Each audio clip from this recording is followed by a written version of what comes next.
So I was going to review Mind's Eye a couple days ago, but I really didn't want to. The more that I saw about that game, the more I just didn't want to play it, especially since I was going to buy it with my own money. I buy all my games with my own money. I don't get review codes or anything like that. And I was pondering what game I would talk about instead. And luckily, a Nintendo Switch 2 console kind of happened upon me last minute. I didn't plan on getting this. This one's actually not even mine, but I did have access to it, and with it, Mario Kart World. And I've been playing that for about a week now. I think it did come out a week ago. And I figured, why the hell not? Let's talk about Mario Kart World instead. And that's what I'm gonna do. I'm gonna share my thoughts. I'm gonna review the game for you guys after playing it for a whole week. But before we get into the review, it's worth noting that I am not a Mario Kart enthusiast. I'm not really a Nintendo enthusiast at all. My only exposure to the Mario Kart franchise was Mario Kart 8 Deluxe. So this video is the thoughts and opinions of sort of an outsider to the franchise,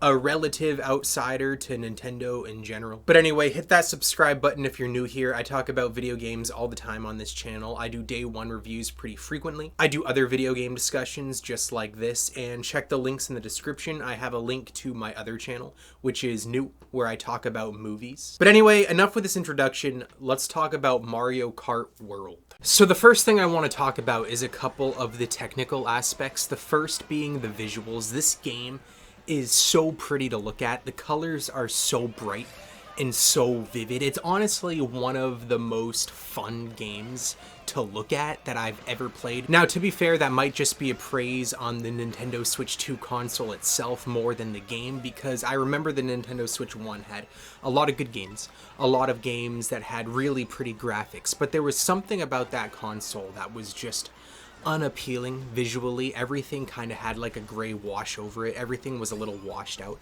That's absolutely not the case here. This game is so bright and so vibrant, and I absolutely love looking at it. And the second technical thing I want to talk about is the performance. This game performs incredibly well. Honestly, in terms of just the performance, this might be the best first-party Nintendo game that I've ever played. Single player, multiplayer, all of the different game modes, the open world aspect of this game, it all runs so smooth. Now let's talk briefly about each individual game mode. Let's start with Grand Prix, because that's the main mode. That's what everyone's probably going to play first. I know that's what I played first, and I liked it. It's really fun. I really like the new maps. Now, like I said in the intro, I'm not well versed in the Mario Kart games much at all, but from what I could tell, all of these are pretty much new maps. I do recognize some names, but the names that I do recognize, I feel like those maps are changed a little bit, or they're added on to other maps. And something that's really cool in this game is that most of the tracks have multiple laps, obviously, but each lap is something entirely different, where most of the maps in Mario Kart 8 Deluxe, it was you do the lap, and then you do the same lap again, and then you do the same lap for a third time. And there's nothing wrong with that. I like that. That's traditional racetracks, you know what I mean? But in this game, lap 1 is one thing, and then lap 2 will be something entirely different, and then lap 3 will be even different than lap 1 and 2, and it makes it so the race never feels stale. It makes it so it never feels like you're doing the same thing over again. But to be fair, it does kind of take away the aspect of getting better with each lap. That's something I did a lot in Mario Kart 8 when I would like miss a turn, or I wouldn't do a jump as well as I wanted to. I would know to do it better the next time around. That's not really an aspect of this game because of how the tracks work. Something else that's very different about this game when compared to Mario Kart 8 Deluxe is the customization, or the lack of customization. That was something with Mario Kart 8 that I personally didn't really like. You would choose your kart, and then you would choose your wheels, and then you would choose your glider, and all of those things would change the stats of the car. And I know a lot of people liked that. A lot of people that I played with liked that, but for me, I never cared for it. I never really paid too much attention to the stats. And every time that I didn't do good, or every time that I did good, I would have to always question, was it the stuff that I chose? Was it just my technique? Was it me needing to get good, or me being good? There was just too many wild card factors, and it made it hard to figure out what was me and what was just random stats in this game. Mario Kart World is not like that at all. Each kart is its own thing. You don't customize the glider, you don't customize the wheels. There are a bunch of karts and they all have different stats, but each kart is like its own thing. So there's a lot less customization, but with that being said, it feels like you have more control in the actual game. Like, this just might be a me thing, but Mario Kart 8 Deluxe felt a lot like the game could play itself. Like, it was designed for you to learn things and to get good, and you had to really work to win, obviously. But it still was designed in a way that you could hand the controller to like a 4-year-old and they would be able to complete the race just clicking one button. You know what I mean? That is still the case in Mario Kart World, but with that being said, it still feels like you're controlling more of what you do. It feels like you're more in control of the drifting, of the grinding, of where exactly your car goes when you take a turn, when you go through these portals, just all those minor details of the actual racing. It feels like you're in direct control of it, and it's less like, again, the game is playing itself. Now let's talk about the battle mode. This is the aspect of the game that I was probably the most disappointed in, and that kind of hurts to say because I absolutely loved the battle mode in Mario Kart 8 Deluxe. It's probably what I did the most. And at first, the battle mode in this game had barely any redeeming qualities, but the more that I played it, the more it did win me over, specifically with the maps. At first, I thought the maps were too big. They were too open. I thought it wasn't going to work well with the chaotic nature of what I want from the battle modes, but I ended up being proven wrong. The more that I played on these maps, the more that I ended up liking them. But with that being said, there's only 2 game modes. There's Coin Runners and there's Balloon Battle. 2 game modes that were probably my least favorite, if I'm being honest with you. It really, really sucks that this game doesn't have the Chase the Shine game mode. That one was probably my favorite. I really hope they add it in the future. But for me, what this game lacks in the battle mode, it makes up for in the Knockout Tour game mode. As far as I'm aware, this is a brand new game mode, and it's probably my favorite aspect of this game so far.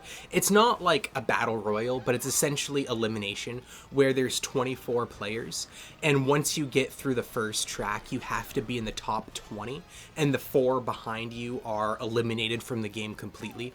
And then track 2, you have to be in the top 16, and then track 3, you have to be in the top 12, and then the top 8, and then the top 4, and then it comes down to the final 4 players, and then whoever wins that wins the overall game.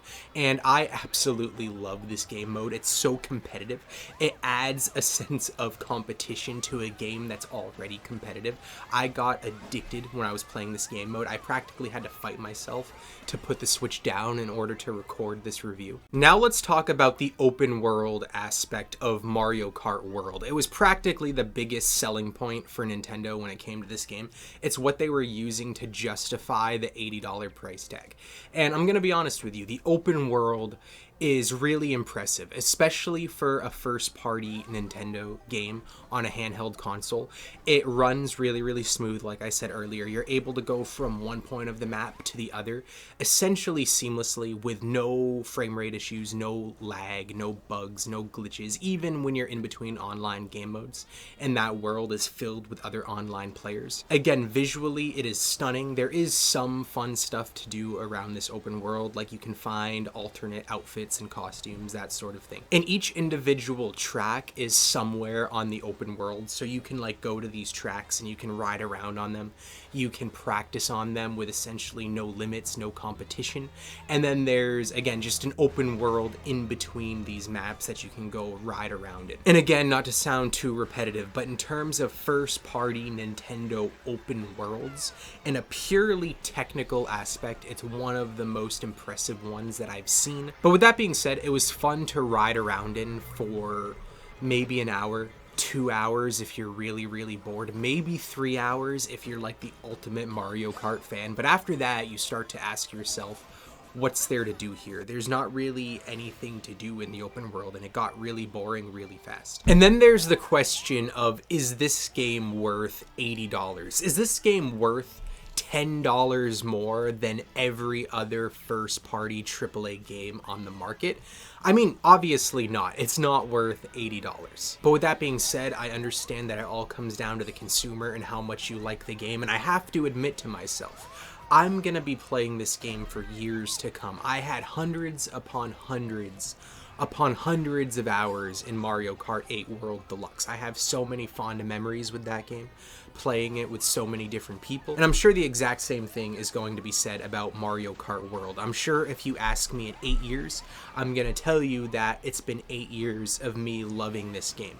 And with that being said, yeah, technically it's worth the $80 price tag, but that's not the whole story. And that's why it's so hard to recommend games with such high price points, because, again, I feel like you can justify the $80 price tag when you think of the countless hours of fun for years that you're going to have, but it's the precedent that it sets in the industry that is just unacceptable. 2 price hikes in 1 console generation is just absolutely insane, and Nintendo seemed so out of touch when they said that once you play Mario Kart World and you get your hands on the game and you see everything that it has to offer, you're gonna see why it was worth $80. There's just so much value in this game. Like, do they think we are stupid? Like, yes, the game is fun.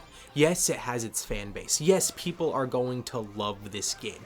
But when it comes to the effort put into the game, the resources, the passion, how big the game technically is, what you're actually paying for, there's a million and one games that are more valuable than this game. So is it worth $80? It's obviously going to come down to you. If you love Mario Kart, if you think you're going to have fun for years to come, and you think that the $80 price tag is justified and warranted, I'm not going to hate on you for that.